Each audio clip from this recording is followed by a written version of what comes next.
மீனராசி அன்பர்களே, இந்த கார்த்திகை மாதம் என்ன பலன் எப்படி இருக்கும் அப்படின்னு பார்க்கும் பொழுது, இந்த மாதம் சனி பகவான் வக்ர நிவர்த்தி அடைகிறார். அதாவது உங்க ராசியில சனி பகவான் இப்ப வக்ர நிலையில் இருக்கார்லவா, உக்ரத்தோடு செயல்பட்டு கொண்டிருக்கார்ல, இப்ப அந்த வக்ர நிவர்த்தி அடைகிறது. எப்போ? கார்த்திகை மாதம் 12ஆம் தேதி 28/11/2025. அதே போல உங்க ராசிநாதன் இப்போ அதிசாரமாக கடகத்தில் உச்சபலத்தோடு இருக்கார் அல்லவா. இந்த மாதம், இந்த கார்த்திகை மாதம் 19ஆம் தேதி உங்க ராசிநாதனான குரு பகவான் வக்ரமாக போறார். மீண்டும் மிதுனத்துல வந்து 4ஆம் இடமான சுகஸ்தானத்துல வந்து அங்க வக்ரமாகி அமர்ந்து பலனை தரப்போகிறார். அப்ப என்ன சேஞ்சஸ் தான் நடக்க போகுது? சில மாற்றங்களை கொடுக்கும். உக்ரமாக செயல்பட்டு கொண்டிருந்தவர் இப்போ கொஞ்சம் நிதான போக்கு இருக்கும். ஒரு கோபம் ஆக்ரோஷத்தோடு இருந்தவர்கள் இப்போ அதெல்லாம் அப்படியே விலக போகுது. ஒரு ஸ்டெபிலிட்டிங்கிறது இருக்கும். கொஞ்சம் யோசிக்க வைக்கும். டக்குன்னு முடிவெடுக்க மாட்டீங்க, யோசிச்சு எடுக்கலாம் அப்படிங்கிற அந்த தன்மைங்கிறது இந்த கார்த்திகை மாதம் உண்டுன்னு சொல்லுவேன். பணம் சார்ந்த விஷயத்துல எந்த பிரச்சனையும் வரப்போவதில்லை. ஏன் பிரச்சனை வரப்போறதில்ல? 2ஆம் அதிபதியாக இருக்கக்கூடிய செவ்வாய் ஆட்சி பலம் ஸ்ட்ராங்கா இருக்கு. அப்போ பணம் ஏதாவது ஒரு ரூபத்தில் உங்க பாக்கெட்டை நிரப்பும் அப்படிங்கிறது தான் அமைப்பு. பணத்தால் பிரச்சனை ஏற்படுத்த போவதில்லை. பணம் உங்க குடும்பத்துக்கு தேவையான தன வருவாயை தரும், அதுல மாற்று கருத்து இல்லை. ஆனா பணம் கையாளுகின்ற விஷயத்துல கவனமா இருக்கணும். யாருக்காவது பணத்தை கொடுக்கறது, யாருக்கு ஜாமீன் கையெழுத்து போடுறது, ஸோ இதெல்லாம் கொஞ்சம் கேர் எடுத்துக்கணும் இந்த மீனராசி என்பர்கள் அப்படிங்கிறத ஞாபகத்து வச்சுக்கோங்க. ஏன்னா டக்குன்னு அதாவது உணர்ச்சி வசப்பட்டு எதையாவது சொல்லிடுவீங்க, தேவையில்லாத வாக்கை கொடுத்து பின்னாடி அதை மாட்டிக்குவீங்க. ஸோ இந்த விஷயத்தில் மட்டும் கொஞ்சம், அதாவது உங்கள் உள்மனசே சொல்லும், இங்கே போனது தப்பு, இங்கே போன கரெக்டு, இதை செய்தால் கரெக்டு. அப்போ உங்கள் உள்மனசு என்ன சொல்லுதோ அதை நீங்கள் செய்து விட்டீர்கள் என்றால் உங்களுக்கு பிரச்சனை இல்லை அப்படின்னு சொல்ல வரேன். சுகஸ்தானத்தில் உங்கள் ராசி அதிபதி வந்து உட்கார்ந்துருக்கனால சுகஸ்தானத்தில் கொஞ்சம் அக்கறை நீங்கள் எடுப்பீங்க, கண்டிப்பாக எடுப்பீர்கள். ஹெல்த்துக்கு கண்டிப்பாக இம்பார்ட்டன்ஸ் கொடுப்பீங்க. ஹெல்த் ரீதியான கொஞ்சம் அக்கறைங்கிறது அதிகமாக கூடும்.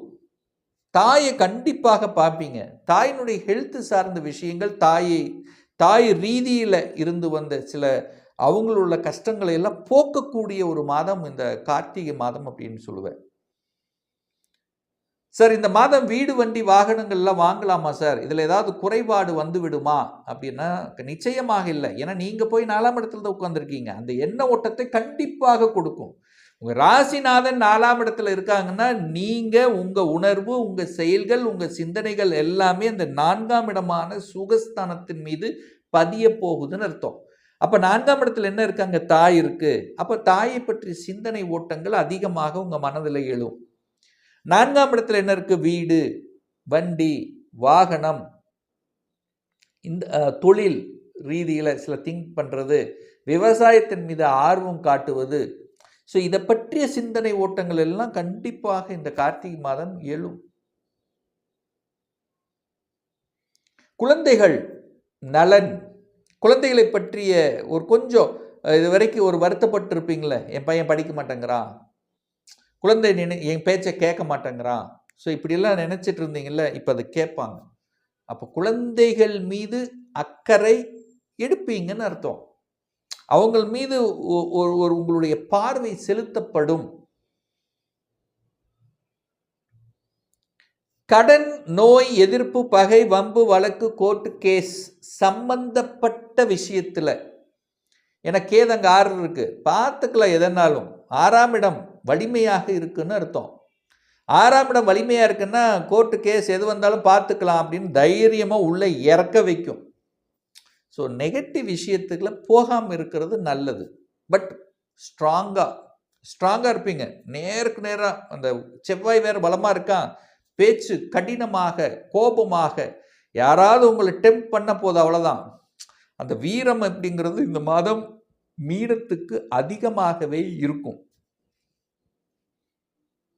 அது கண்டிப்பாக இந்த சூரிய புத்தி நடக்குதுன்னு வச்சுக்கோங்க, சொல்லவே வேண்டியதில்லை. 6ஆம் அதிபதி. கடனுக்குள்ள போவீங்க, எதிர்ப்புக்குள்ள போவீங்க, உங்களை இழுத்து கொண்டு செல்லும். யாருக்கெல்லாம் சூரிய புத்தி நடந்து கொண்டிருக்கிறதோ அவர்கள் எல்லாம் கொஞ்சம் இந்த வம்பு வழக்கு கோர்ட்டு கேஸ் சம்பந்தப்பட்ட விஷயத்துக்கு போகாமல் இருப்பது உங்க மனசுக்கு நல்லதுன்னு சொல்ல வர. கணவன் மனைவி சார்ந்த விஷயங்கள் எப்படி சார் இருக்கும்? கொஞ்சம் விட்டு கொடுத்து போகணும். ஏன்னா செவ்வாய் கோபக்கார கிரகம் அல்லவா, 2க்குரியவன் தனக்கு 8ல் போய் உட்கார்ந்துருக்கான், டக்குன்னு கோபம் வரும். சின்ன விஷயம் ஏதாவது சொன்னாலும் கோபம் வரும் கணவன் அல்லது மனைவிக்கு. ஸோ அப்போ என்ன, கொஞ்சம் ஏன்னா சந்திரன் மேலே சனி வேற உட்காந்துருக்கா இப்போ கோச்சாரத்தில். அப்போது டக்குன்னு என்னைக்கோ நடந்த விஷயங்கள் எல்லாம் இப்போ நினைவு கூர்ந்து அதை பெருசாக்க பார்க்கும். புரியுதுங்களா? ஒரு 2 வருஷத்துக்கு முன்னாடி நடந்த இன்சிடெண்ட் ஏதாவது இருந்ததுன்னா கூட இப்போ அதை பேச வச்சு பெருசு பண்ண பார்க்கும். ஸோ அதனால் நான் என்ன சொல்ல வரேன்னா, கொஞ்சம் விட்டு கொடுத்து அனுசரணையோடு செல்வது மீனத்துக்கு நல்லது என்பதை ஞாபகத்தில் வைத்துக் கொள்ளுங்கள். ஏன் இதை சொல்கிறேன்னா, உங்களுக்கு இப்போ கோச்சார ரீதியாக 7.5 சனியில் ஜென்ம சனி நடந்துட்டு இருக்கு அப்படிங்கிறத அது ஒரு சைடில் வச்சுக்குங்க. அந்த ஜென்ம சனினால் எல்லாம் பாதிக்கப்படுமா? இல்லை. ஜென்ம சனினால் என்ன பாதிக்கப்படும்னா உங்கள் மனசு, உங்கள் உணர்வுகள் பாதிக்கப்படும். எல்லாமே இருந்து எதுவுமே இல்லையே, மனசு எதையோ நினச்சிக்கிட்டு வருத்தப்பட்டிருக்கே அப்படின்னு ஒரு புலம்பல் இருக்கும் பாருங்க, அதுதான் ஜென்ம சனி அப்படின்னு சொல்லுவேன். 9ஆம் அதிபதி 9ஆம் இடத்திலேயே ஆட்சி பலத்தோட ஸ்ட்ராங்கா இருக்கு, பாக்கியம் நல்லா இருக்குன்னு அர்த்தம். மீனராசி என்பவர்களுக்கு இந்த கார்த்திகை மாதம் பாக்கியம் நன்றாக இருக்க போகிறது. செவ்வாய் பகவான் இந்த கார்த்திகை மாதம் 21ஆம் தேதி, அதாவது 7/12/2025 அன்று 9ஆம் இடத்திலிருந்து 10ஆம் இடத்துக்கு போய் அமரப்போகிறார். அங்க திக்பலத்தோட வலிமையா இருக்கு. அப்போ செவ்வாய் ஸ்ட்ராங்கா இருக்க போது இந்த மாதம் முழுவதும், கார்த்திகை மாதம் முழுவதும். அப்ப தனம் நன்றாக இருக்க போது, பாக்கியம் நன்றாக இருக்க போகிறது. தொழில் ரீதியில பல மாற்றங்களை கொடுத்து, ஒரு சிலருக்கு ப்ரமோஷன்ஸ், ஒரு சிலருக்கு இடமாற்றம் செய்வது, அதிகாரத்தை கொடுக்கக்கூடிய சில நிகழ்வுகள் இந்த மாதம் நடக்க இருக்கும். ஸ்ட்ராங்கா நடக்கும். செவ்வாய் வலிமையா இருக்கு. காரக கிரகமான செவ்வாய் வலிமை பெறும்போது சகோதர வகையில் ஏதோ ஒரு வகையில் நன்மை, சகோதரரை பற்றி சிந்தனைகள் உங்கள் மனசில் இருக்கும். சண்டை போட்டு இருந்தீங்கன்னா அவங்கள பற்றி நினைக்காமல் இருக்க முடியாது, ஏதோ ஒரு வகையில் நினைக்கக்கூடிய தன்மை. அப்போ சகோதரர்கள் சார்ந்த விஷயத்தில் நன்மை பயக்கக்கூடிய சில நிகழ்வுகள், விளையாட்டுத் துறையில் சில ஆர்வங்கள் பெருகக்கூடிய அமைப்புகள், நிலம் சார்ந்த விஷயத்தில் நல்லவைகள் செய்யக்கூடிய தன்மைகள், இந்த சிவப்பு நிற சம்பந்தப்பட்ட விஷயத்தில் ஆர்வம் கொடுக்கக்கூடிய அமைப்புகள், கட்டிடம், நெருப்பு சம்பந்தப்பட்ட இந்த ஃபாஸ்ட் ஃபுட்டுன்னு சொல்லுவோம் பாருங்க, அதெல்லாம் சிறப்பாக இருக்கும். அந்த மாதிரி துறையில் இருக்கக்கூடியவங்க, அந்த மாதிரி தொழில் இருக்கக்கூடியவர்களுக்கெல்லாம் கூடுதல் வருமானத்தை தரக்கூடிய அமைப்புகள், இதெல்லாம் நல்லா இருக்கும். செவ்வாய் வலிமையா இருக்கு. நிறைய பேர் ராகு 12ல் இருக்கு. நிறைய மீனராசி என்பவர்கள் குடும்பத்தை விட்டு வெளிநாட்டுக்கு, வெளியூருக்கு செல்லக்கூடிய வாய்ப்புகள், சந்தர்ப்பங்கள் வேலை ரீதியாகவோ தொழில் ரீதியாகவோ நிச்சயமாக அமையும். அப்போ வெளிநாட்டுக்கு போகணும் என்கின்ற எண்ண ஓட்டத்தில் இருக்கக்கூடிய அத்தனை மீனத்துக்கும் ஏதோ ஒரு வகையில் நல்லது நடக்கும். கோபப்படக்கூடாது, ஆக்ரோஷப்படக்கூடாது, அவசரப்பட்டு வேலை விட்டுறக்கூடாது. நிதானம், பொறுமை ரொம்ப முக்கியம் மீனத்துக்கு. மற்றபடி நல்ல விஷயங்கள், நல்ல செய்திகளை கொடுக்கக்கூடிய, ஏன்னா சூரியன் 9ல் தான் இருக்கார், பாக்கியஸ்தானத்தில் இருக்கார். 6க்குரியவன் 9ல் இருக்கார். புதனும் பார்த்தீங்கன்னா 7க்குரியவன் 9ல் இருக்கார். பாக்கியஸ்தானத்தில் 3 கிரகங்கள் இருக்கிறது கூடுதல் சிறப்பு.